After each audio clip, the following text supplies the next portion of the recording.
If you touch that tray, you're risking condensation setting up on the inside of that and then affecting the sterility. It may not be able to be stored correctly. And there's no way to know that. There's no way to monitor that. So we have to make sure that those trays are not touched. How do we know when a tray is cool, you might ask? Well, I will tell you.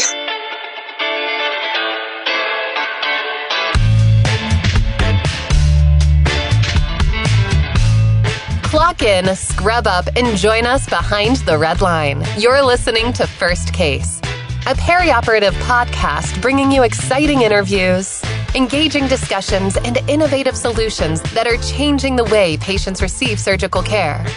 Each episode, we talk to frontline staff, perioperative leadership, and nursing entrepreneurs from across the country as they share their stories, experience, and expertise on the industry we love. From the back table to the boardroom, from wheels in to wheels out, we tackle the real-life issues affecting the OR. Whether you're tuning in for surgical service education or inspiration, we're glad you're here. And now, it's time to roll back and start the first case. On this season of First Case, we are walking through the instrument reprocessing lifecycle and diving into sterile processing. Why? Because sterile processing is often the unknown world of perioperative services. We don't know everything that goes on in their department. When we study for certification exams, the SPD portion freaks us out because what is glutaraldehyde anyway? And most importantly, if we don't understand the process, then we don't know or don't understand our role in it. And the OR definitely plays a very big role in the reprocessing of our instruments. And today we're going to be talking with Jen Parrott. She is the administrative director of the Knoxville Orthopedic Surgery Center and a former sterile processing manager and OR nurse who is really going to just introduce the topic to us today, help us see the bigger picture and understand the relationship between both of our departments. So don't go anywhere. We will be right back with Jen Parrott.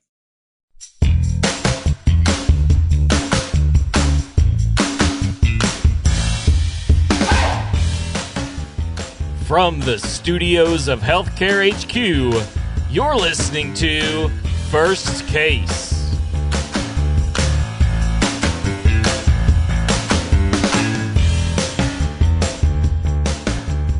It's time for a brand new season of First Case, and we are kicking off season 19 today, which is hard for me to believe, and yet here we are, with a season that is going to be taking a closer look at sterile processing. And we are going to be following our instruments from our point of use treatment in the OR all the way through decontam and prep and pack and storage and all of those places where our instruments end up, all the way until they come back into the OR for us to use them again on another case. And joining us today to help introduce us to sterile processing and the entire process that our instruments go through is Jen Parrott, Administrative Director at the Knoxville Orthopedic Surgery Center and a former sterile processing manager. Jen, thank you so much for joining us today. Thanks, Melanie. I'm super excited to be here. I'm excited to have you here. Some of you may remember that Jen, Chris, and I were together at an Acredics conference a couple of years ago, and we were participating in a panel that focused on the relationship between the OR and sterile processing, and even got a little bit more granular and focused on that relationship between OR nurses and surgical techs and the sterile processing techs. And we had a big topic to cover, and we had a great time addressing all of the nuances and ins and outs of those relationships. And as I put the season together, I was thinking about that panel discussion, and I really thought, Jen, that you would be a great guest to kick off our season in this topic. You've been in the OR, you've been in sterile processing, you really can see it from both points of view. And so I'm really glad that you agreed to do this with me and talk to me today. So before we get started, though, with our topic today, everyone doesn't know you. So please go ahead and just introduce yourself to everyone. Well, thanks, Melanie. My name is Jennifer Parrott. And like Melanie said, I have been a nurse. I have been nursing for about 20 years. 15 of those have been in the surgical setting. I started out as a circulator in the OR, moved up to total joint manager, sterile processing manager, and as of January of this year, administrative director for my facility. Super excited to see what the future holds.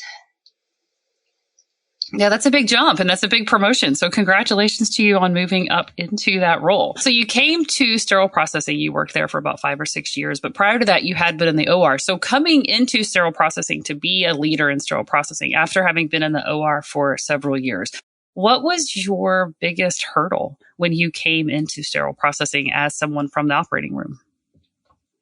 Well, as someone from the operating room coming from the outside in, I thought I knew everything. I thought I knew what truly went on. Yeah, right. How hard could it be, right? Exactly. And that's the issue. We don't realize what goes into it, what goes into the whole process. And so I had to get educated real quick. Lots of webinars, seminars, lots of book learning, lots of vendors coming in, instrument management services. I had a lot to learn. I'm just going to assume for a minute then that as you realized all of the things you didn't know, as you went through all of this learning, that you just gained a deeper appreciation for all of the knowledge that the sterile processing techs and all the people in sterile processing have as they are going through putting our instruments together every day, right? Yes, absolutely. Very eye-opening, very eye-opening. I quickly learned sterile processing is so much more than just a department. It is a system, and it expands our entire workflow, the entire surgery. And without that strong system, those knowledgeable, certified techs, we wouldn't have the instruments and the quality there. We just wouldn't have it. And I gained a much deeper respect for those individuals and for the entire system.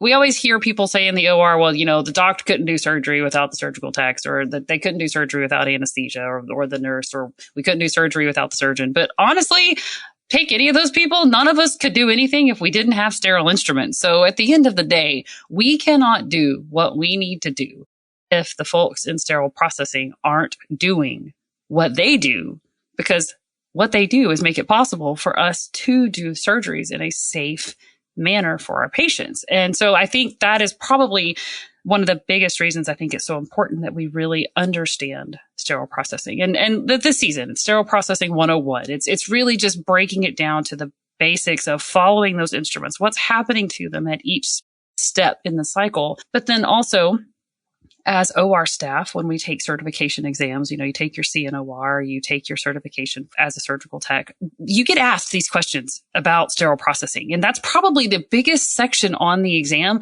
that just terrifies everybody because we don't know this stuff.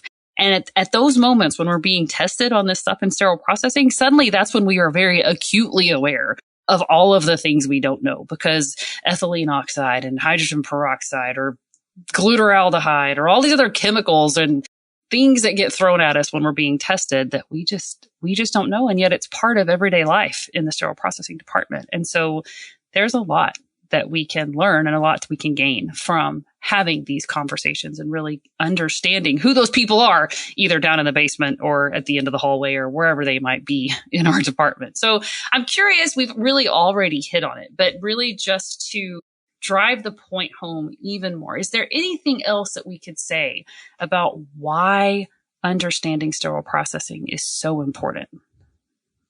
It is so important to understand sterile processing because it directly affects patient safety, surgical efficiency, the workflow of the staff, prevents case delays, cancellations, and my biggest, infection prevention measures. Right. It's all about providing that quality. I want to know if my family member was having surgery on that table, that they would be safe. I want to know their instruments are properly cleaned, disinfected, sterilized. And this is where your sterile processing team shines. This is where they shine. And you have to have a strong, high-functioning, highly educated group of people to make that happen. Yeah, you are absolutely right. So as we think about that and the need we have for these great teams to keep our patients safe and to provide the instruments that we need for surgery, when we look at sterile processing, and there's always the finger pointing between the OR and SPD as to whose job is what. Where does sterile processing actually begin? A lot of people think that sterile processing begins in decontam. Mm-hmm. That's just not true. Yep. The sterile processing actually begins in the OR with the surgical tech keeping that instrument moist, wiping off that gross soil, that gross debris, keeping those instruments wet, protecting them with the sterile water. It truly happens in the OR before the instruments ever reach decontam. Yeah, you're right. And a lot of times I think that we, at first glance, we're like, sterile processing doesn't start in the operating room. No, we're the OR and sterile processing is over there. And yet we're interconnected and it's all intertwined. And sterile processing is not in the OR with us. I think over the course of this season, I will probably say this about 100 times, but there is no sterile processing tech in the OR with us when we're doing surgery. It is us. We are there. And that first point of use, right? That treatment that goes on at the point of use, that is all on us. But that is where the reprocessing and where the reprocessing of our instruments begins, is at that very early stage, right? Because what's going to happen to those instruments if we don't keep that gross soil and all that debris either wiped off or keep it moist? What's going to happen? The debris is going to dry, it's going to harden, it's going to form, that bile burden is going to form. It's going to make decontam much, much harder, which can prevent those surgical delays. It can prevent those turnovers. And the dreaded SSIs, right? It prevents and protects the patients. Yeah, no, you're absolutely right. Mm-hmm. So then walk us through then, because we want to really discuss the life cycle, I guess, or the reprocessing life cycle. So we've already talked about how sterile processing really begins in the OR, but what is that actual life cycle? Where do the instruments go? And I guess just walk us through where they all go as they move through sterile processing before we ever see them again. So after they are transported from the OR to decontam, and hopefully in a closed, dedicated, labeled container. Right, hopefully. In a perfect world. Hopefully in a perfect world, to protect not only the instruments, but the staff, right? Mm-hmm. To protect each other. Then it goes into decontam. And you might ask, well, how does the sterile processing tech know what to do with those instruments? That's a great question. How do they? They follow the IFUs. And if they don't know, or if it's a new instrument, then they need to ask, and then they research it on one of their numerous tools that they have available. And then they follow those instructions for use, whether it be soaking them for X amount of minutes, performing manual decontam immediately, whether it going in an ultrasonic bath, and then getting it into the automatic washer. Okay, so before we move past decontam, I have a question, because you actually just made me think of something. Does it happen very often that you will have instruments all in one tray that have different IFUs for cleaning? Different IFUs for cleaning, like this particular instrument in this tray has to soak for 8 minutes, but this instrument in the tray only has to soak for 5 minutes, or this can't even soak. This instrument has to go over here and be cleaned differently. Or do you typically separate those instruments into different trays so that all the instruments in the trays are cleaned in a somewhat similar or like manner? So all the instruments in the tray, for the most part, for the majority, all your basic instruments have the same IFUs. But you always get the one-off. And so that is where the tech will separate and perform different decontam measures, whether it be, again, with added soaking, the ultrasonic bath, whatever the case may be. One thing that I do want to add with decontam, it is very important to use those resources and those tools. And what I'm talking about is your brushes, your pipe cleaners, all the tools that you need to get into those cannulated instruments, to get into those cracks in those grooves. The decontam is so important, and it is so much more than washing dishes. I hear that a lot. And Honestly, that is one of my pet peeves, and people know it. If I hear it, I'm like, no, we don't do that. And that's probably a very offensive thing to say to anybody in general who works in sterile processing. It's kind of like in nursing when we hear people say, oh, you're just a nurse, right? I mean, it gets our hackles up. All you do is chart, and it really gets them riled up because there is so much that goes into it. Yeah. And it is so time-consuming, and it is so vital and so important, and it gives me goosebumps. I can't get the point across enough. Honestly, I can't. It is very important. And for people to discredit that or sidestep it or, hey, I'm just going to go ahead and throw that in the washer. That's not how you're supposed to do things. That can definitely affect patient care. Yeah, you can't sterilize a dirty instrument. And if you don't get everything off of it, then you cannot fully sterilize it. And so the role in decontam is underrated or is definitely unappreciated and misunderstood a lot of the times. Absolutely. And then the more we talk about it and the more we go through the season and talk to the other like we have a whole episode dedicated just to what goes on in decontam and how it works. And you would not realize, but those of you listening might not realize just the depth of science and understanding and education that goes into just making sure our instruments get clean again before we send them through a sterilizer.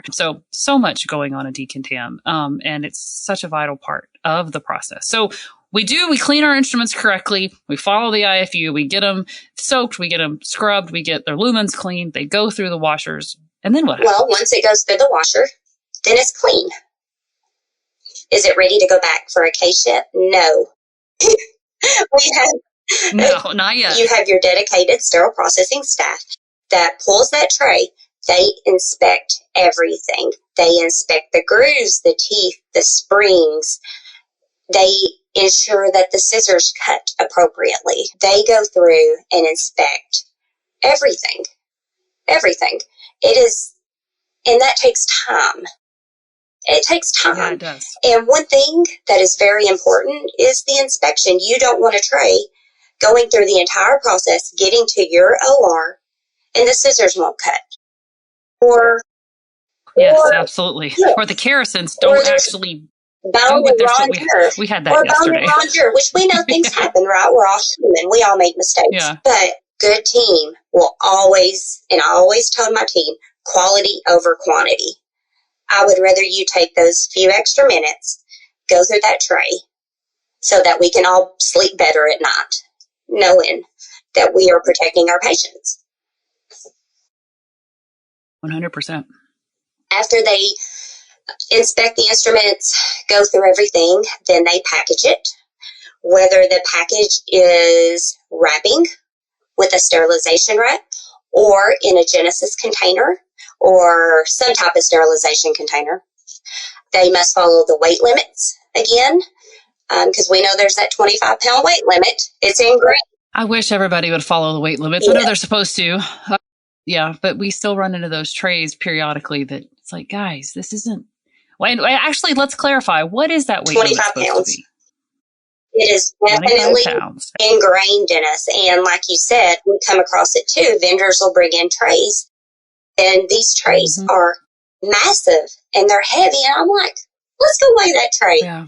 And then we're going to start taking it apart. Yeah. And we're going to have that quality there. We're going to follow the IFUs. We're going to do what we need to do to make sure that our patients are safe, that our instruments are sterilized according to how they're supposed to be. One of the things that we always say when we do quality checks, is it the right instrument? Is it the right tray? And then, of course, the right count for the tray. Yeah. And then it'll go on the loading rack. And you don't just throw them all up there. There's a specific way to load, as you'll learn in your future episode. Yeah. As I didn't realize, so I'm listening to, okay, well, I would have just loaded them all up on the rack. I don't know. I didn't realize that either. Something I don't know. When I first came in, I'm like, well, let's just throw them up there. No, there's a specific way to load them. And a specific way they go in the steam sterilizers or your V-Pros or Sherads or whatever the case may be. It is very important for them to get loaded properly, to get sterilized properly. And how do you know how to sterilize? Well, you follow your IFUs. And if you want to learn more about the sterilization, we have that handy dandy Bible in SPD called the 𝗱𝗎guidelines, right? Right. I love it. It was my Bible there for a long time. Yeah, and for those of you who aren't familiar, the 𝗱𝗎 guidelines are going to be, those are the guidelines for sterile processing. You know, we've got the AORN guidelines that they do reach into sterile processing, but they are covering so many things that we are very familiar with because we hear about the AORN guidelines all the time. You have AST and they have their statements and their guidelines on things as well. But 𝗱𝗎 is your group for sterile processing. And they are the ones that we point to when we are looking at what's going on in that department. They are the ones that we turn to know about what biological indicators, when do we use them, how often do we use them, chemical indicators, mechanical monitoring, all of those things. Right. So that is the Bible of SPD. After sterilization, when you pull the instruments out, we have to let them cool. Yeah, the thing we never are willing to wait for. That we're never willing to wait. When the OR wants a tray, they need it, right? And I get it. I've worked on both sides. When they want a tray or they need a tray, they're coming to get it. But unless you are opening it immediately, you cannot touch that tray. You have to let it cool. If you touch that tray, you're risking condensation setting up on the inside of that and then affecting the sterility. It may not be able to be stored correctly. And there's no way to know that. There's no way to monitor that. So we have to make sure that those trays are not touched. How do we know when a tray is cool, you might ask? Well, I will tell you. Yeah, please do, because I'm like, oh, I just figured you touch it and it's not hot anymore. We use an infrared or a heat gun. Okay. You can get them anywhere. They're super affordable and relatively cheap and will save you a lot of heartache. But we always test and make sure that they're appropriate to remove, to stack, to put up for storage, whatever the case may be. They remain on that rack until they're cool, until you're able to properly handle and transport them. And then the cycle completes itself and the OR is ready to receive the tray for the next surgery case. Yeah, and then it starts all over again, and then they get used in surgery, and then hopefully the OR is holding up their part of the reprocessing cycle, and then off it goes again. And we do this in a circle all day, every day, and then, you know, every day of the year as we keep moving through having patients for surgery and really focusing on making sure that every instrument is safe for every patient that we use it on. But there are times when there is a breakdown in this process, and something can maybe affect a current case. Maybe it has an effect on staff. Maybe it causes a risk to the patient. You know, all sorts of various things can happen in the cycle, can break down, and something can go wrong. Do you have any examples of a time when something just kind of went off the rails and we didn't follow the right process and then something happened? So what if a set arrives late to SPD? So it arrives late to decontam. And what if that tray sits in decontam? Say it sits overnight. What happens to that tray? Well, bioburden dries on it. A film can develop on it, which will create the cleaning, the decontam portion so much more difficult, which adds time, additional scrubbing, whatever, all the pieces. So much more is required. That affects turnover. And say it's needed for a, say, 7 a.m. case. Say 7 a.m. case. And say that instrument did not go through all the proper channels. And what happens? What happens if the tray is not ready? Well, the OR schedule backs up. OR staff are frustrated. SPD staff are frustrated because the tray didn't get to decontam. So there's a lot of frustrated people. The surgeon's unhappy, but who's really going to suffer? It's the patient. The patient is the one that will truly suffer. Yeah, absolutely. For the breakdown. This breakdown, it can potentially increases the risk for infection. It increases the risk for corners to be cut. It is so, so important to follow for each and every person from OR to SPD to follow that process. It is one thing that I would like to mention. The relationship between the OR and SPD is so, so important. Sometimes you can hear blame going on from both sides. Well, it's their fault, or it's their fault, or I don't like using that. It's not. Mm-hmm. We need to take accountability and accept that there was a breakdown. We need to fix it. We need to increase our communication. We need to work together as a team. And unfortunately, a lot of the times with sterile processing being in the basement or being so far away from the OR, I've never worked in a facility where it's been like that, but I have heard stories where there's no interaction whatsoever.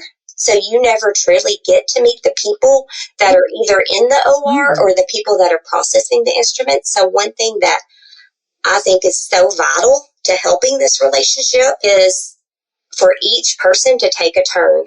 SPD go to the OR and the OR go to SPD, and then you get to see what each person does. So you have a greater respect and understanding for the entire process. Absolutely. We know the OR will get upset if they're missing an instrument, and maybe the SPD, they think, well, it's just an instrument, they can run and grab it. But it is, they don't truly know what it affects. Yeah. We had actually, that's funny that you had mentioned that. We were setting up for a case the other day, and one of our trays, which, that had various forms of pickups in it, that's as some trays generally do. I can't remember exactly what tray it was, except there were no pickups in the entire tray. I'm like, I'm sorry, guys. Like we have to at least have one or two. Like we need a couple. And all of the pickups that should have been in that tray were just missing. And what is the immediate response from the OR side? How can they put a tray together and not put a single pickup in it, right? I mean, like that's just what comes out of your mouth before you think about it. But if you've not been in sterile processing to see the utter chaos sometimes that's going on up there and how the volume of instruments, and maybe it was a new person that day who was putting a tray together and they made a mistake, or who knows what could have happened. I think you're right that being able to have the in the department perspective as to what all is going on might make you pause and think, okay, well, yeah, we should have pickups in our tray, but maybe there's a bigger reason than just assuming the person that did it was just, being dumb. Or no, I get it. That's just our nature. It's like, well, why didn't they do that? Or I can't believe that. But until you understand the process and change that mindset, you can't, it is really hard to speak to it. It really is. Yeah. And so, again, that is just something that I have always done. And new hires, each new hire, OR and SPD, they go to each other's departments and spend time. I want SPD to understand how their work affects the OR. And then I want the OR to understand how their work affects SPD. And I want it to be more of a team sport instead of us versus them. I really do. Well, and it is. It's a team sport that we don't realize who all's on our team. It is. You know what I mean? So when you can put a face to a department, it makes it much more personable. It makes you feel like you have a full team. And so, Melanie, if you had a tray that was missing instruments, you might be like, well, let me call Susie down here in SPD and see if she can run them up, or talk me through the process. Do we know what happened? Because people are human. We still make mistakes, even with all the tools, even with the count sheets. There's so much that goes into it that mistakes happen. Right. No, absolutely. We are human. There are going to be mistakes. We just try to minimize them. But yeah, we are trying to minimize our natural tendency towards error, right? I think that's what we're all doing. But it's good to have these conversations. It's good for us to hear from the voices from the other side, so to speak, because we don't see that side of our department. We don't see what goes on in sterile process, and we only see the final product. And of course, we only really pay attention when there's a problem. My oldest son is in college. He's in the Army or OTC, and he's about to graduate. And one of his leadership roles this year has been to be in supply. And he hates it. He hates being in supply. But what is it with the supply guys, right? Nobody knows that supply is there until supply makes a mistake. And then suddenly everybody hates supply. Nobody ever notices if everything is provided and everything's good. They just expect it to work right, and everything just rolls along because supply is doing their job. And then they don't ever actually interact unless all of a sudden they don't have what they need. And I think it's kind of similar. We just kind of expect all of our instruments to be there, everything to roll along, and we don't ever actually think about what goes into the process until there's a breakdown somewhere in the line. And then we're like, oh, wait, why did they mess up? When all this other time, everything's been going along really, really good, but we've never paid attention to it because we just kind of expect it. Does that make sense? 100%. I mean, you don't know what to focus on or what questions to ask. You just you just know what you need. Yeah. Know it needs 100%. To work, right? Yeah. So how does understanding, and this really, we have to bring our conversation to an end, and the conversation always goes by way faster than I think it should. But as we bring this conversation to a close, it really brings it back to the OR staff. How does understanding this sterile processing cycle affect us as nurses and techs in the operating room? I believe when the OR staff understand SPD, understand the processes, truly grasp the concept, I feel that the OR staff are more likely to protect instruments, keep the instruments moist, perform their point of use, organize their trays more properly so when they go back to decontam, they're not a jumbled mess. I feel like communication increases. They're more likely to communicate missing or damaged instruments. And then I think there's a greater respect for not only the timeline of the instrument, but a greater respect of what goes into that, a greater respect for the people behind the scenes.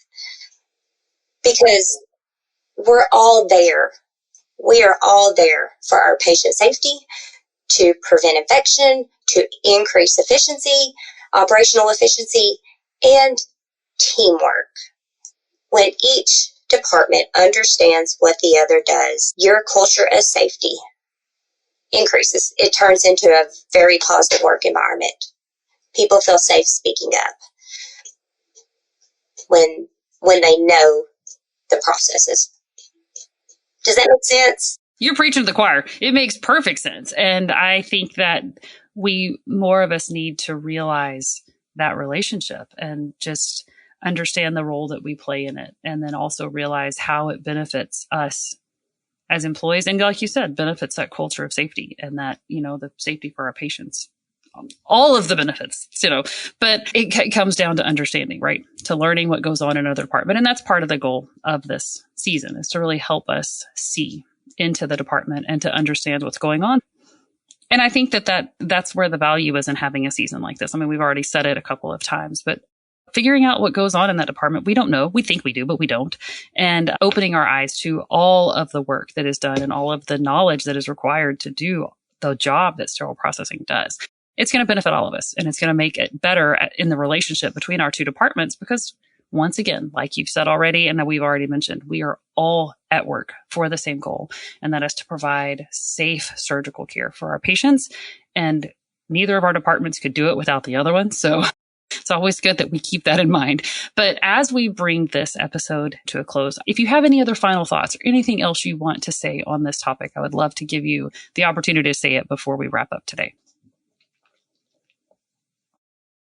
So in regards to SPD, one thing, again, I tell them, I always want quality over quantity.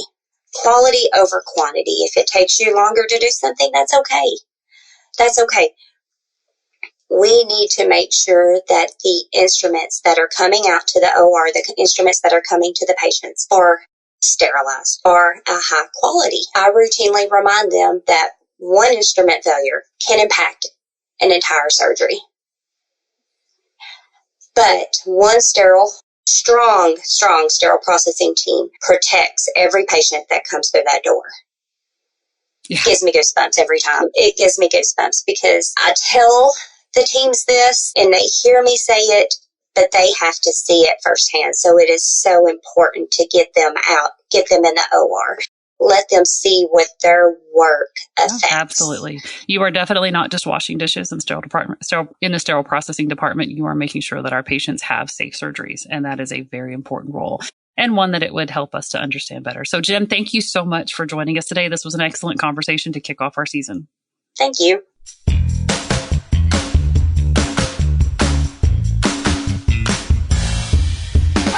That was Jen Parrott, Administrative Director at the Knoxville Orthopedic Surgery Center and a former sterile processing manager. And I really do think that conversations like these are the ones that are going to help us build that bridge or improve our communications between the OR and sterile processing. It is so important that we understand the relationship that we should have between our two departments, and that we understand the value and the necessity of both departments. We couldn't do our job without the other one. We have to have sterile processing and sterile instruments to do surgery, and sterile processing wouldn't exist if we weren't doing operations. So we are interconnected. And because of that, we need to understand what's going on in that department and understand their challenges and all of the technical expertise that goes into making sure that we have sterile instruments so that we grasp the bigger picture and we see the part that we play in it. And we know why it is so important that we are participating in point of use treatment, that we are keeping our instruments moist, removing that gross debris, all of the things that we are supposed to be doing, and not just chucking it off as, well, that's what decontamin's for. They can go wash the dishes. Because that attitude, it really undermines the relationship between our two departments and works against us working together to make sure that our instruments are clean, that they're sterile, and they're ready to be safely used on our patients. So this was just an opening conversation today to really just kind of talk about that whole cycle and what goes into the cycle. And for the rest of the season, we're going to take a much more in-depth look at each of those points in the instrument reprocessing lifecycle. And you would be amazed at how in-depth you can get on point of use treatment, or on decontam, or prep and pack, or packaging, and all of the science that goes into the different packaging that is used in sterile processing. I had no idea that it could be so in depth. And yet there are experts out there that are passionate about these topics, and we are going to be talking to them this season. So please stay tuned this season and really learn what goes on in sterile processing and all of the science that goes behind keeping our instruments clean. You'll be blown away, but it also helps build you a good foundation for knowledge when you go for those certification exams as well. And you need to know these things. Hopefully these conversations will help you in that arena as well. So that's going to do it for this week's episode. On behalf of Chris, myself, and our whole team, thanks for listening to this week's episode of First Case.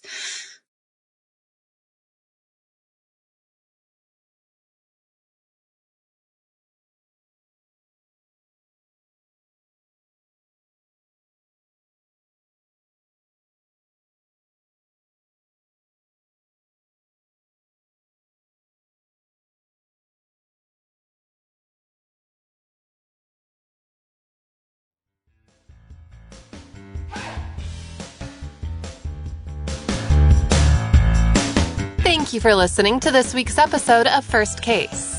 As a reminder, you can help support us by subscribing to First Case on your favorite podcast app, or by downloading the smartphone app on iPhone or Android. Simply search for First Case in the App Store or Google Play. The best thing about downloading the smartphone app is that you can access bonus content for certain episodes and view episodes in certain categories, like articles on the go and vendor spotlights.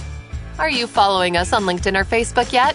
If you are and you love an episode or post, then let your social network know about it. Like, comment, or share our posts along with your thoughts, and keep the conversation going.